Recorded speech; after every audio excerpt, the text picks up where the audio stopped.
পৃথিবীর প্রতিটি জিনিসের যাকাত আছে, শুধুমাত্র টাকা পয়সা সোনা গয়নার যাকাত না, প্রত্যেকটি জিনিসের যাকাত দেওয়া লাগবে। আমরা যেন যাকাতের কর্মপন্থায় সামনে তৎপর হতে পারি। ওয়াল্লাযীনা হুম লিফুরুজিহিম হাফিজুন, যারা তাদের লজ্জা স্থানের হেফাজত করে। আর এটা এখন সবচাইতে বেশি দরকার। এই কথা বলে না কেন? সুতরাং 14 ফেব্রুয়ারি আবার বলছি, পালন করবেন। কত মানুষ এই দিন যে ইজ্জত দেবে, ইজ্জত হারাবে আল্লাহ জানে।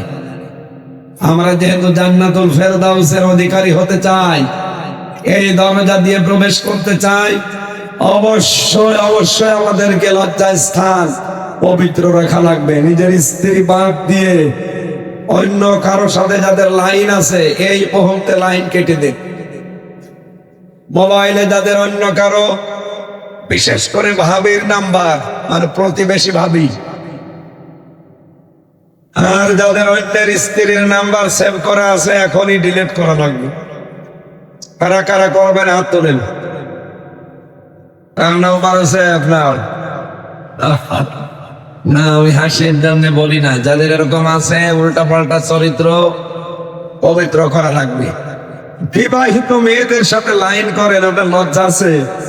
তার তো একজন আছে, তার একজন নেই। কোন কারণে তার স্বামী থাকার পর লাইন করতে যায়? তার স্বামী যতদিন বাদ না দেবে ততদিন আপনি বিয়ে করতে পারবেন না, আর তাকে না পাওয়ার জন্য যন্ত্রণায় মরা লাগবে। সুতরাং বিবাহিত মেয়েদের সাথে যারা লাইন করে, এর মতো ইতর আর এর মতো ছোট লোক, এই কথা বলছে না কেন? এ জেলায় হয়তো এগুলো নেই, আছে।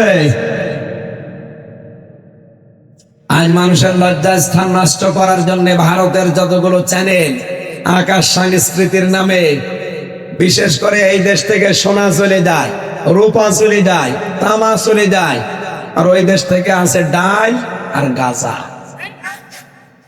কি ডাল আর বাবা আসে না?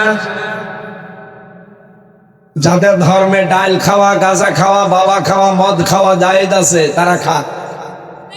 কি নেই ওদের ধর্মে? আমরা যারা মুসলিম দাবি করি, আমাদের আছে? বলেন বলেন, নিজেদেরকে কন্ট্রোল করেন ভাই। বিশ্বনবী জানিয়েছেন, মাদক দ্রব্য যারা 1 গ্লাস পরিমাণে খাবে, কিয়ামতের দিন তাদের এই রক্ত পুষ শরীর থেকে বের করে গরম করে আল্লাহ তার মুখে ঢালবে। যদি বিশ্বাস করে থাকেন এই কাজে যারা আছেন, শয়তান হয়তো ধোঁকা দিয়ে করাচ্ছে, এক্ষুনি থেমে যাবে। আল্লাহ আমাদের বাঁচাও, বলেন আমিন। নিজের জায়েজ স্ত্রী ছাড়া কোনো দিকে মন দেওয়া যাবে না ভাই। যদি শয়তান এগুলো দেয়ও, নিজেকে কন্ট্রোল করেন। নিজের চক্ষুকে নিম্নগামী করবে, আর একটু নিজেকে নিয়ে ভাবে।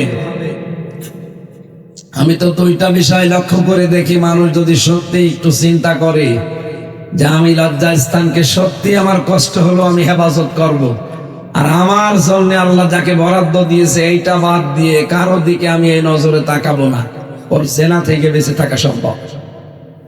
একটু চেষ্টা করেন, মাত্র 2-3 সপ্তাহ, 15 দিন বা 21 দিন একাধারে চেষ্টা চালাবেন, আপনার ভেতর আল্লাহ একটা অনির্বচন সুখ তৈরি করে দেবে। তখন অন্যের স্ত্রী দেখলে আপনার আরো খারাপ লাগবে।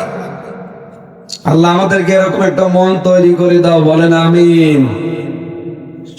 এরপরে আমরা পেয়েছিলাম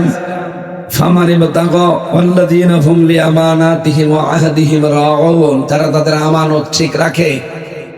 এই যে বিয়ের আগে যে যৌবন, এটা আমার স্ত্রীর জন্য আমার আমানত। স্ত্রীর যে যৌবন আছে, ওটা তার স্বামীর জন্য আমানত।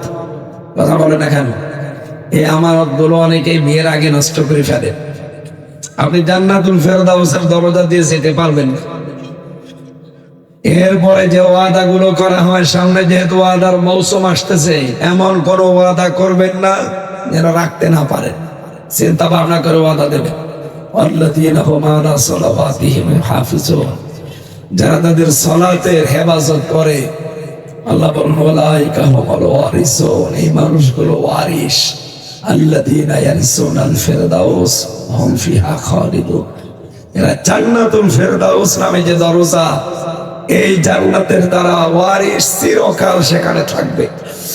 আমার কণ্ঠের যেহেতু অবস্থা ভালো নাই, জন্য যতটুকু বললাম এই পর্যন্তই। দায়িত্ব ধারণ করে মেনে চলার তৌফিক কামনা করছি। আল্লাহুম্মা আমিন। লা ইলাহা ইল্লা আনতা সুবহানাক ইন্নী কুনতু মিনাজ জালিমিন।